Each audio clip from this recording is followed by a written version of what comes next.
Se você mora no planeta Terra, sem dúvida conhece ou ao menos já ouviu falar a respeito de Jimi Hendrix, uma lenda do rock e das guitarras.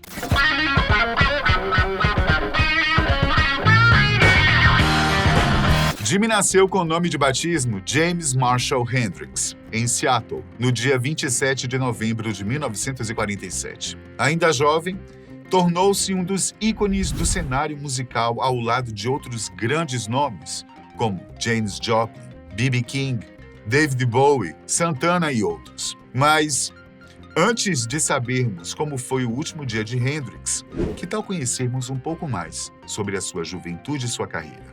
Em Seattle, Washington, um jovem chamado Hendrix emergiu, carregando consigo a timidez e a sensibilidade de sua infância.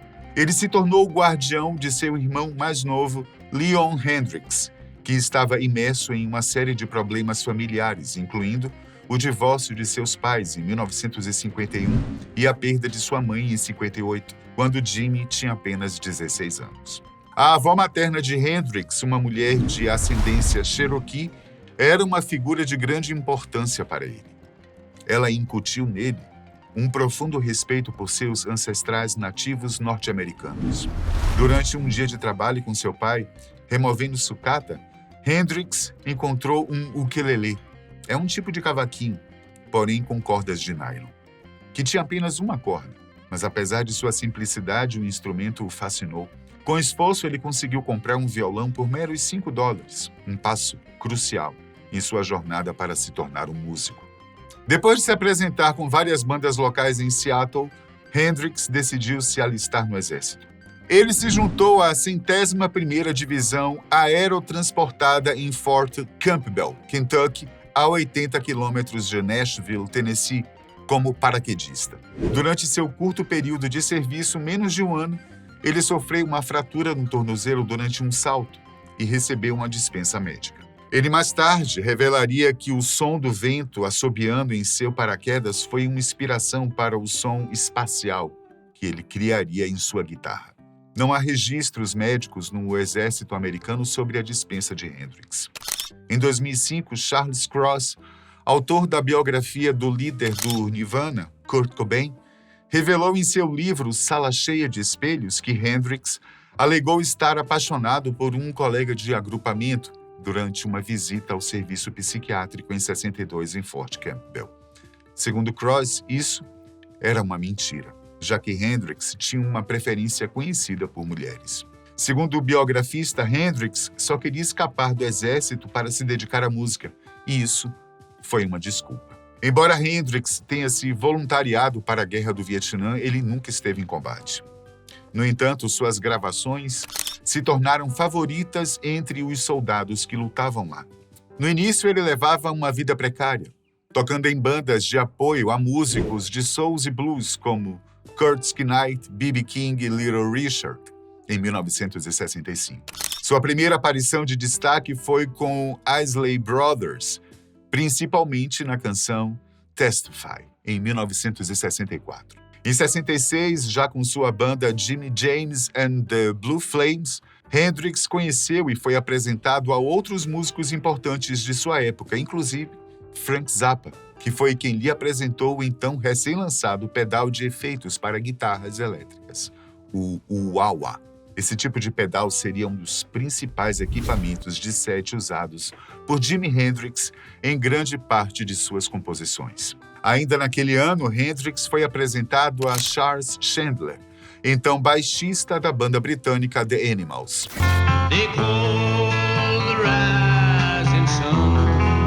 Chandler o levou para a Inglaterra, onde Hendrix foi apresentado a um novo produtor musical e, com a ajuda do baixista, montou sua nova banda, The Jimi Hendrix Experience. Além, é claro, de Hendrix, ela era formada pelos músicos Noel Redding, no contrabaixo, e Mitch Mitchell, na bateria. Quando a Hendrix Experience subiu ao palco pela primeira vez nos clubes de Londres, o nome do guitarrista se espalhou rapidamente pela indústria musical britânica. The Jimi Hendrix Experience. Sua performance e seu talento musical conquistaram uma legião de fãs em pouco tempo. incluindo os renomados guitarristas Eric Clapton e Jeff Beck, além de bandas icônicas como os The Beatles e The Who. Entre seus admiradores estava também um jovem desconhecido chamado Farrokh Bulsara, que mais tarde se tornaria o lendário Freddie Mercury. Os produtores de Mercury, impressionados com o talento de Hendrix, o encaminharam para a Track Records, a mesma gravadora que produziu The Who. O primeiro single dessa colaboração foi uma regravação de Hey Joe, que rapidamente se tornou um marco para as bandas de rock da época.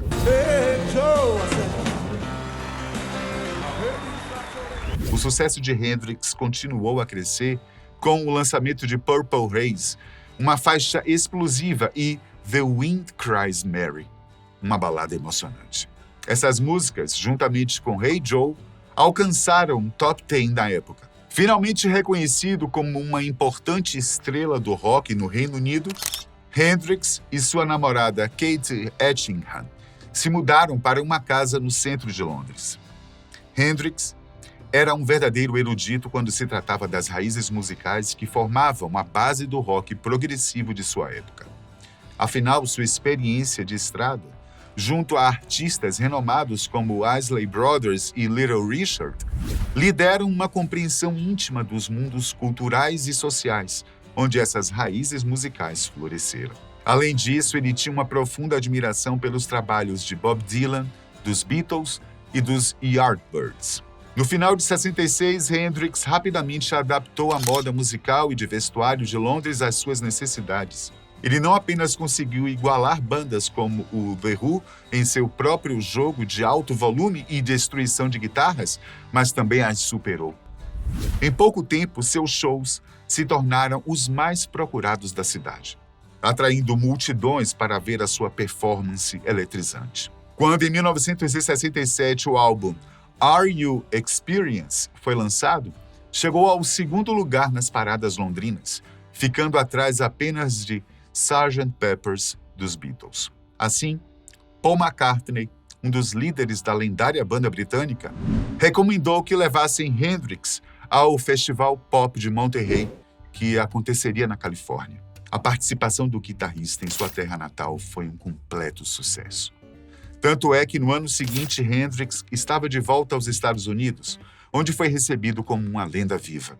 No início de 68, entretanto, a banda estava na Suécia quando houve uma discussão ferrenha entre Hendrix e seu baixista, Noel Redding, que, segundo foi falado na época, desencadeou-se devido à influência de drogas, álcool e também cansaço entre os integrantes. Mas isso não impediu a prisão de Hendrix, já que ele teria destruído completamente o quarto do hotel onde estava hospedado. Um ataque de fúria. Bom, de volta à terra do tio Sam, a banda foi para os estúdios para o terceiro álbum, Electric Ladyland, lançado em outubro de 1968 pelo selo americano MCA Records, que, aliás, recebeu avaliações positivas da crítica e da mídia especializada, como a BBC e a revista Rolling Stone. A partir daí, o que poderia ser realmente uma trilha para o sucesso ainda maior, passou a ser uma dor de cabeça para o músico. O fato é que um antigo contrato, anterior à sua estrada na Grã-Bretanha, trouxe complicações legais que congelaram seus royalties de gravação, necessitando de turnês constantes para pagar suas contas. Em 69, aconteceu o festival que consagraria de vez Jimi Hendrix, o famoso Festival de Woodstock. O festival ocorreu em Bethel, no estado de Nova York, nos Estados Unidos, em uma fazenda da região. Ele aconteceu entre os dias 15 e 18 de agosto de 1969.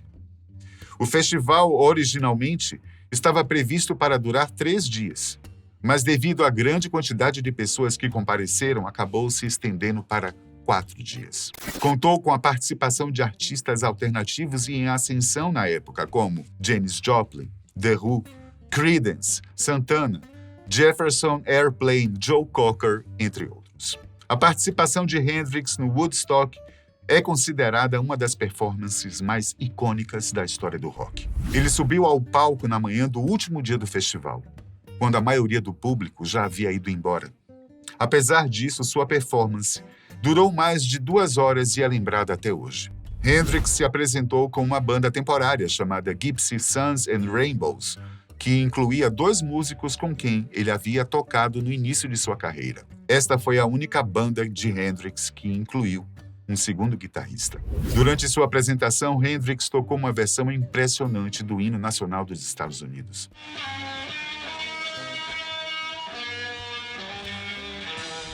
Que se tornou um dos momentos mais memoráveis do festival.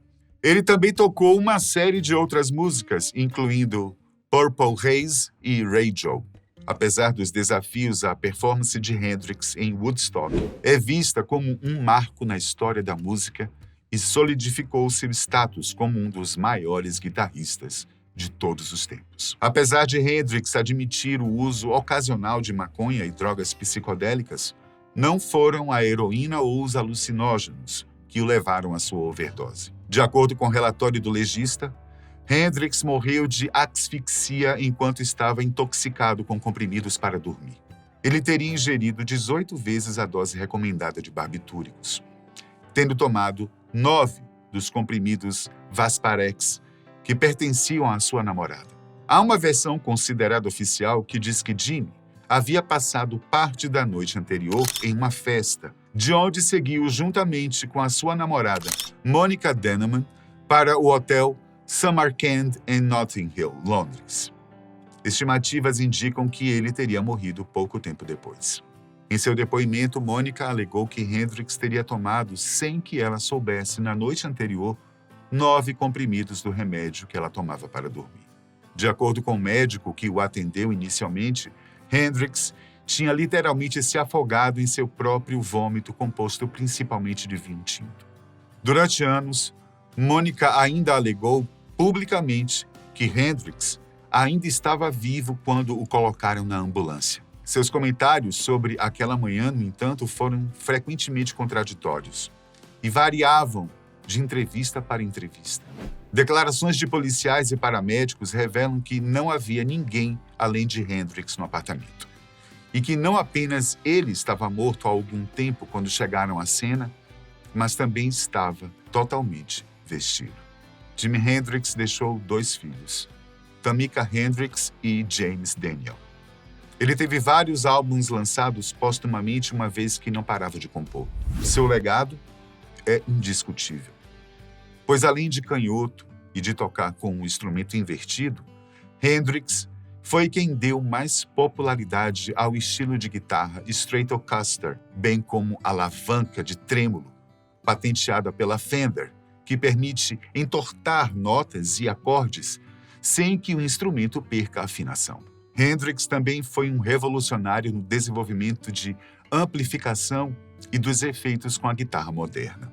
Sua alta energia no palco e volume elevado com o qual tocavam requeriam amplificadores robustos e potentes, hoje largamente usados pelas bandas de rock pesado. Além de tudo, Hendrix não só influenciou, como também ainda influencia diversas bandas que tentam, a todo custo, ter a presença espiritual do guitarrista nos palcos. Um tanto quanto difícil, mas quanto mais estilos de Hendrix por aí, melhor, não é não? Obrigado por assistir. Até a próxima.